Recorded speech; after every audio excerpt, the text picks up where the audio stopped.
All right. Well, good morning, everybody, and welcome to Unity Center of Light. Give me a thumbs up if you can hear me okay. All right. I just like the thumbs up anyway. Well, welcome and thank you for joining us this morning. We have a very special day planned. And my name is April May, and I'm a licensed Unity teacher with Unity Center of Light. This year celebrates my 20th year with Unity Center of Light. I know that still makes me a newbie in comparison with the community, but it's uh it's a good marker for me and I'm grateful to have it. All right, so I'm going to start us out this morning by welcoming everybody, those who are here with us for the millionth time and those who are here with us for the first time. We welcome everybody to Unity Center of Light. So I'm going to share my screen with you and ask you if you will join me in our mission and foundation statement.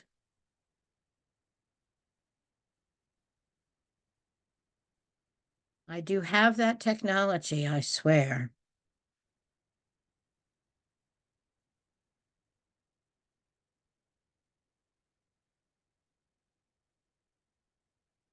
Although it doesn't seem to want to come up. Okay, you guys take a nice deep breath.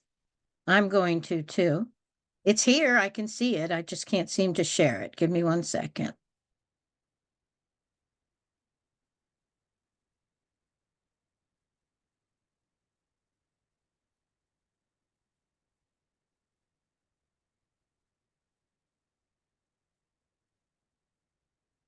Guess I should have tested that before we started, huh?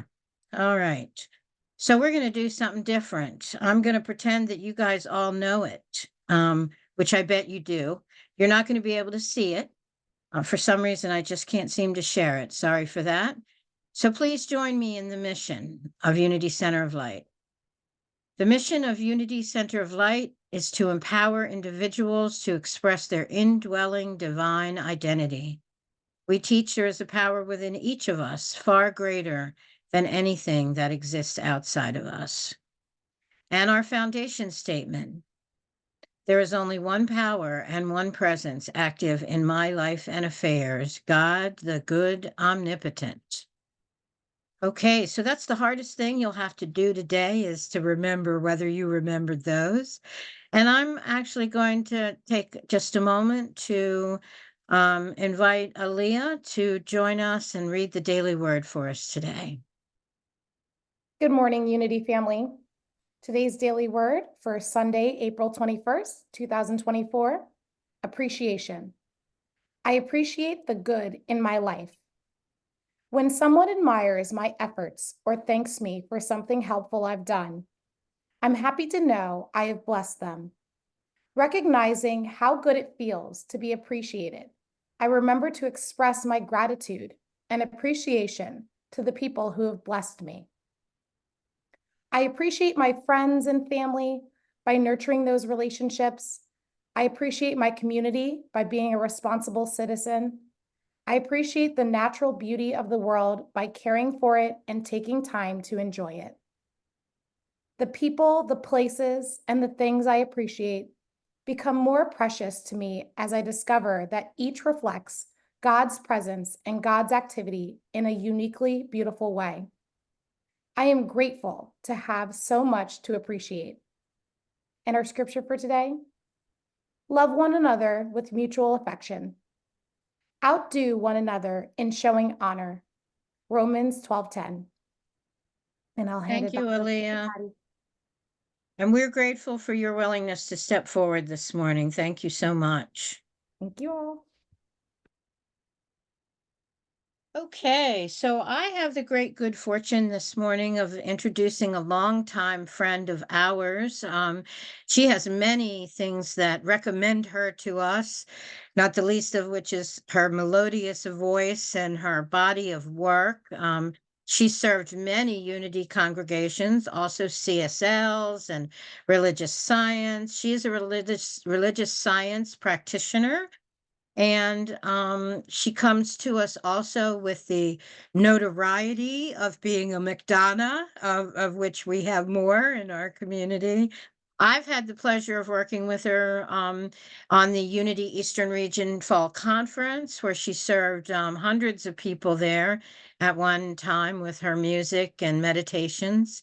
And today she's going to be sharing with us on one of what I call the hot topics of Unity, which is healing. And she will be both inspiring us with her words and inspiring us with her music. So I'd just like to say, let's take a moment to heartily welcome our good friend, Megan McDonough.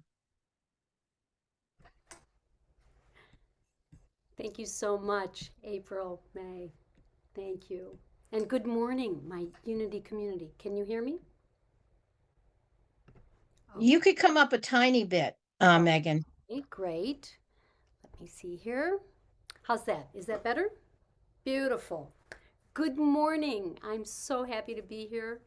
So happy to be with family, my Unity family, and literally my family, my best friend, Bren. So many of you might be familiar with the story of the gardener working in his garden one morning and the local minister walking by and saying to him, "Oh, that's a beautiful garden you and God have there." And the gardener said, "Yeah, you should have seen it when God had it all by himself." And that brings me to the teaching that I first heard at Unity from Eric Butterworth when I lived with Bren in New York City in the 80s, and we had the great fortune of going to hear Eric Butterworth on Sunday mornings at Avery Fisher Hall at Lincoln Center.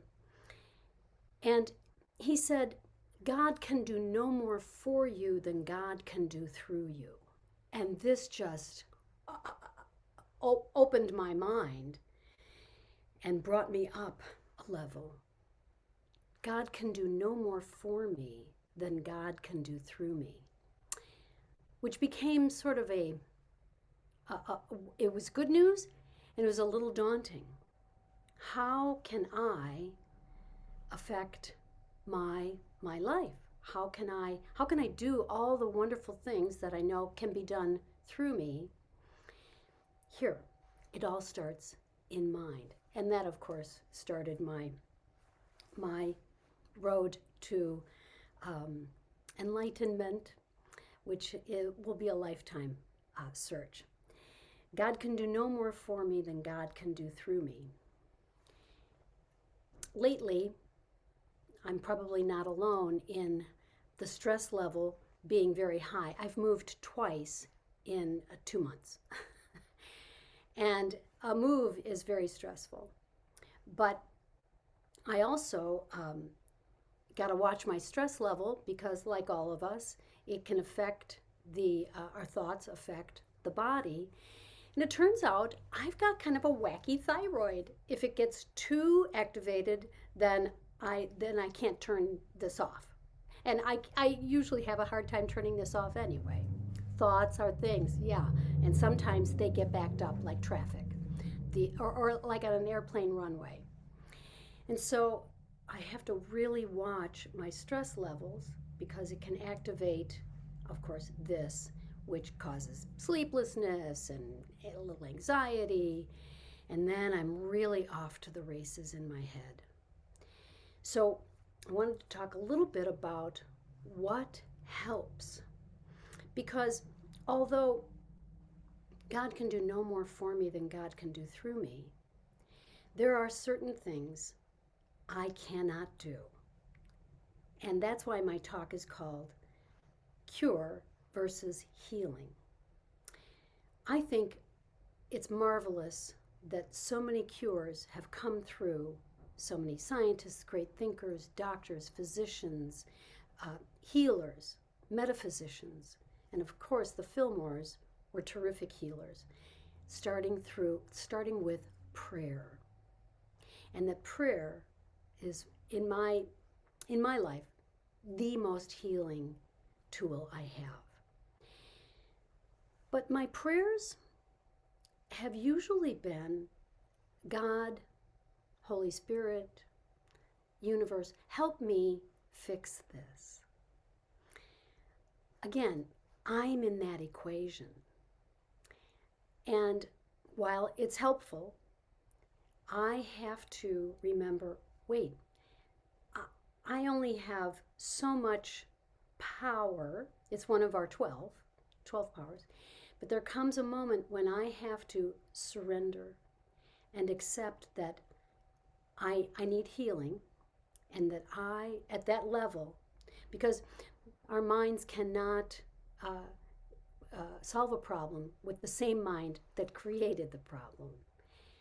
It is a level of surrender that I'm at right now that is really profoundly deep. And I wanted to introduce you to this wonderful book. Some of you may already know it. It's called The Only Little Prayer You Need. It was introduced to me by a dear friend. And it is based on, it's inspired, not based on, it's inspired by A Course in Miracles. Now, A Course in Miracles teaches us there is love or fear. And fear is what gets in here, and I'm off to the races. And I can't fix it. But now I have a fantastic tool, and I have Silent Unity. How many people here have called Silent Unity? It is like having a fizzy dropped into your bloodstream when you're on the phone with them. Or I in the middle of the night, I don't want to call, so I email them my prayer request. And their prayers never fail me. Prayer never fails. So this intrigued me. Only one prayer? Only one prayer. Okay, I'm in. I'm curious. Let's see.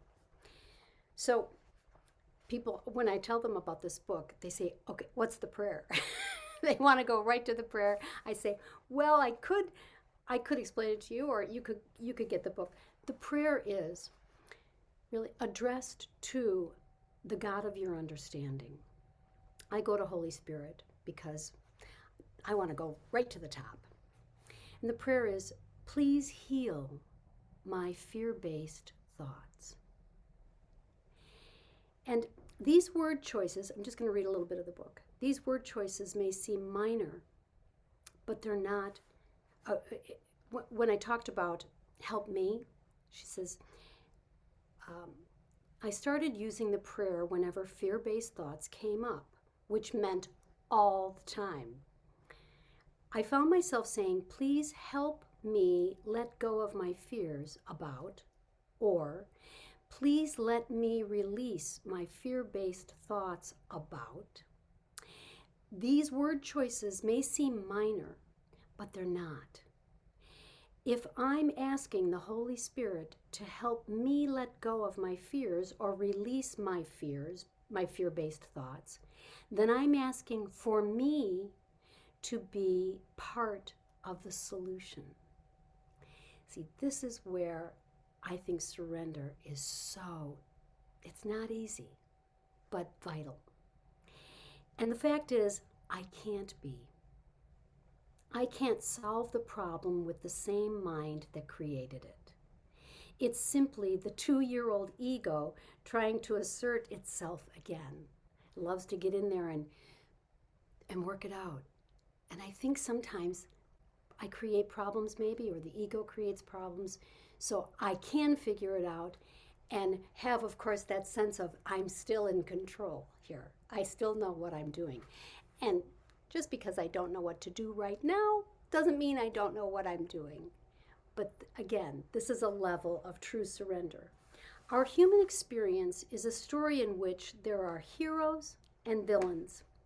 Love is unrequited, and people hold beliefs like no pain, no gain, right? It's just like have another cup of Starbucks and get back in the game. Work harder at this, push through this, and affirm through this. We see countless versions of that story modeled over and over again until the drama seems natural and unavoidable. So it's no surprise that fears move into our mind and settle in for the long haul. Putting their feet up on the couch helping themselves to anything in the refrigerator, and refusing to pick up after themselves. As infuriating as they are, they've become so familiar that we don't even know we could live without them. And here's the thing. The ego doesn't want us to find that out. There's a reason the prayer is not, please help me heal these fear-based thoughts. Why? Because most of us are lousy at evicting fear. We need to have it done for us. I can't kick that out. I usually can't kick fear out of my mind. We need to have it done for us. In fact, our job is to get out of the way. But this is not relinquishment of duty. There is admitting that our thoughts are the problem. If we try to fix our fear-based thoughts with more fear-based thoughts, they'll just circle around, smack us in the face all over again, and throw an empty potato chip bag on the floor. So that is such good news, because if I'm trying to figure it out, that's me. That's looking for a cure. So I sincerely ask that my fear-based thoughts, because it all starts in mind, as we know. Thoughts held in mind produce after their kind. My fear-based thoughts to be healed at depth. My fear-based thoughts about my health. My fear-based thoughts about the world. My fear-based thoughts about politics. They get in and they root, they want to put down roots, and that's simply not allowed. Which brings us to the last thing I wanted to mention was acceptance. I think there are many kinds of acceptance. I didn't like it at first. I didn't like that word at first, acceptance, because it was like giving up. Oh, okay, I guess I just have to accept this. Well, and then I heard the Serenity Prayer, help me accept the things I cannot change. Well, I can change just about anything, right? If I just work hard enough and I have my thought system in alignment with, no, accept the things I cannot change, which means sometimes I simply cannot change my mind, that it needs healing. Not only that, but I think the other thing is to accept ourselves. We hear so much about self-love, self-compassion, but I think self-acceptance at first, to accept the fact that I don't have all the answers, that I'm not always strong, that I do have so much fear, that I'm still a work in progress, and to accept that, oh, my heart sort of sits down and says, oh, right. And I think the third form of acceptance is accepting all the good that is for me. Along with, I love the Irish expression, thorns have roses. To think, oh, there's all these problems, and I like to get in there and work on them, because that's what the mind does. It thinks it's keeping me safe, and it's not. But just to accept that and allow that in. Oh, hello, fear. Of course, come in, have tea. I'll make the tea. You sit back and just. But to allow that in and accept that yes, this is how the mind works. We can change the mind through prayer and meditation, and I think surrender. So I wanted to close with. Megan, can I ask you to just, we've had a request to turn your volume up just a little bit more. Oh, sure. I think you're Sure. being soft this morning. Okay. All right. A little bit, and I'll speak a little bit louder. Is that better?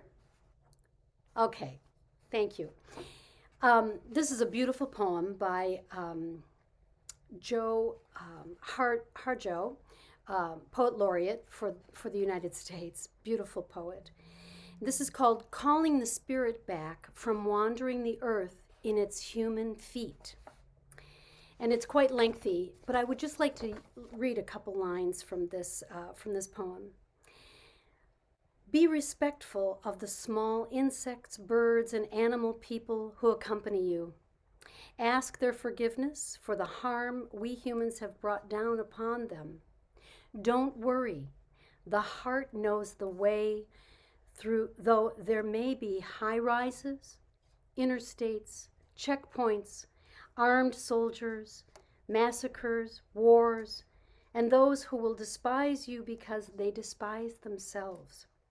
The journey might take a few hours, a day, a year, a few years, 100, 1,000, or even more. Watch your mind.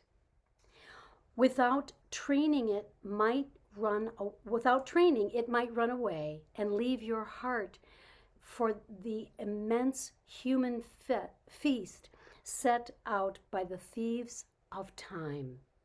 Do not hold regrets.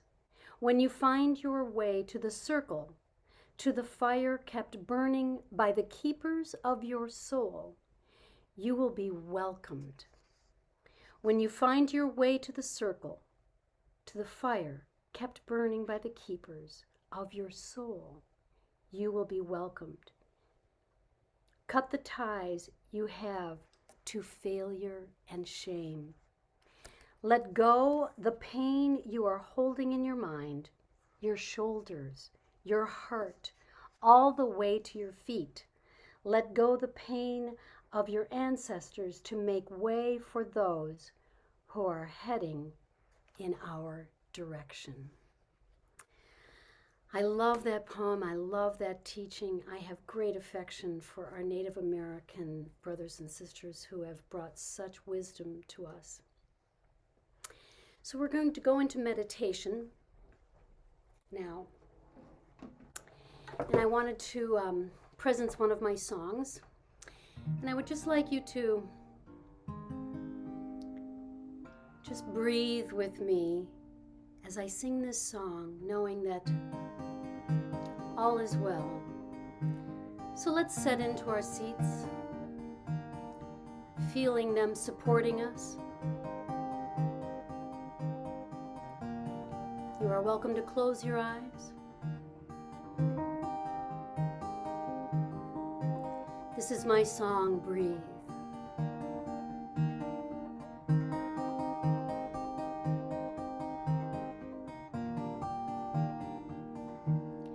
I breathe in and know, I breathe out and let go, and I know in my heart that's the right place to start. I breathe.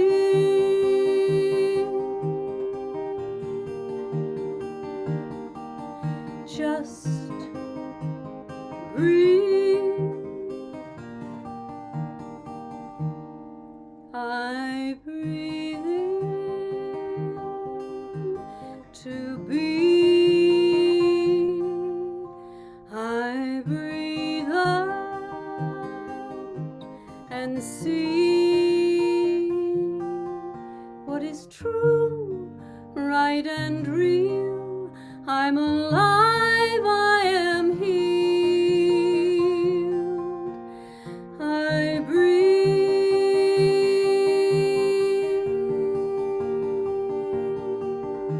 just breathe.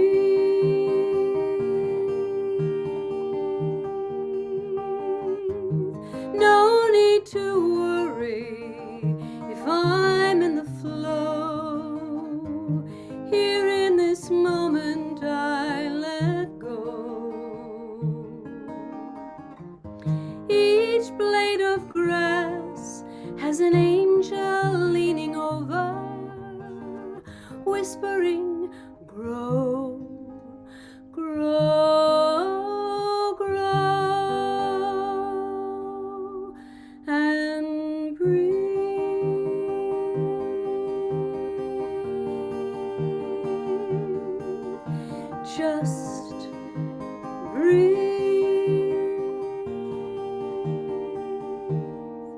I breathe in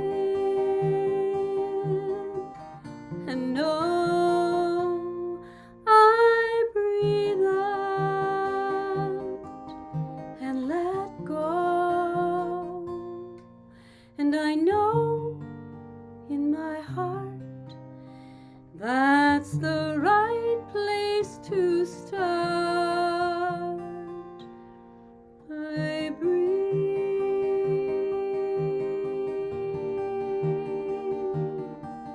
just breathe. There is one presence and one power in the universe and in our lives.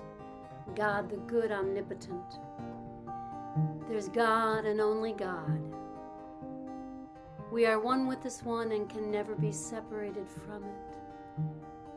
So it's from this place of oneness I speak a word of healing of our minds, our hearts, our lives,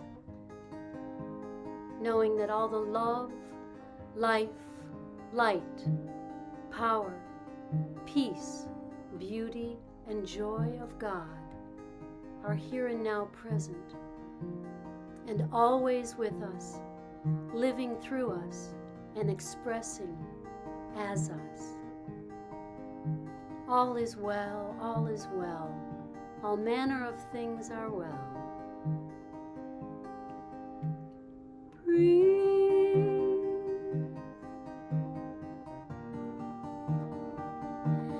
Just breathe and breathe.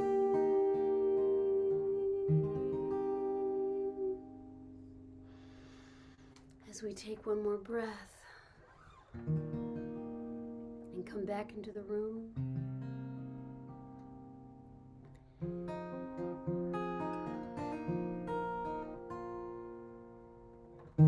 Of all the many names for God, and there are quite a few, some as old as time itself, and some seem rather new. I've got a favorite, and maybe you do too. Mine is out of the blue. Out of the blue, out of the blue. It all worked out and everything came through. Deals were done and songs were sung, and the time, well, it just flew. And it all came from out of the blue.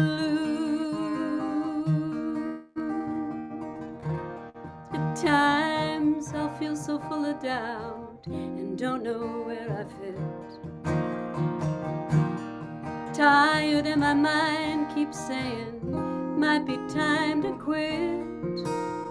Then just when I get quiet, 'cause that's something tells me to, hope comes from out of the blue. Out of the blue, out of the blue, where everything's created old and new.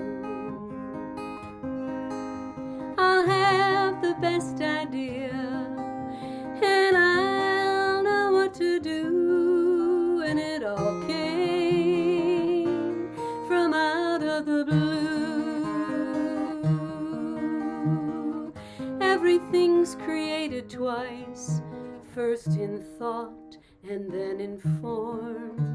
You have been creating from the moment you were born. Out of the blue, out of the blue, whether or not you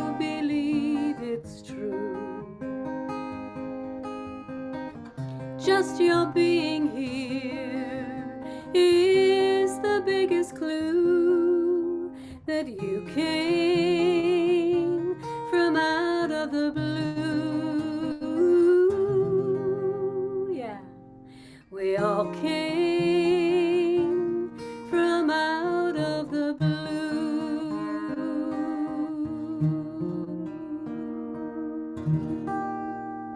And so it is. Thank you. We are so grateful for you. Thank you so, so much.